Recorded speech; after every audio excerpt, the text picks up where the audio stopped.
বন্ধুরা, আজকে তোমাদের সঙ্গে একটা জিনিস শেয়ার করলাম। দেখো, রান্নার জিনিস। এই যে নিজে ধোকা করলাম। এই যে ডাল বেটে কালো জিরে হিং দিয়ে এটাকে ভালো করে টেলে এই যে তারপর ধোকা করছি। এই যে এই যে এরকমভাবে ধোকা করলে তারা আর কিনতে হয় না। যারা ধোকা খেতে ভালোবাসো, আমি নিজেই ঘরে ধোকা করি। খেতে ইচ্ছা করলেই বেশি করে করে রাখি, করে ফ্রিজে রেখে দিই।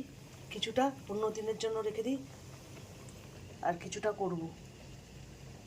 বন্ধুরা, আজকে তোমাদের সঙ্গে একটা জিনিস শেয়ার করলাম। দেখো, রান্নার জিনিস। এই যে নিজে ধোকা করলাম। এই যে ডাল বেটে কালো জিরে হিং দিয়ে এটাকে ভালো করে টেলে এই যে তারপর ধোকা করছি। এই যে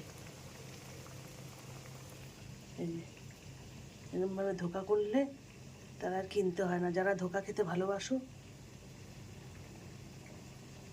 আমি নিজেই ঘরে ধোকা করি। খেতে ইচ্ছা করলেই বেশি করে করে রাখি, করে ফ্রিজে রেখে দিই। কিছুটা অন্য দিনের জন্য রেখে দিই, আর কিছুটা করব।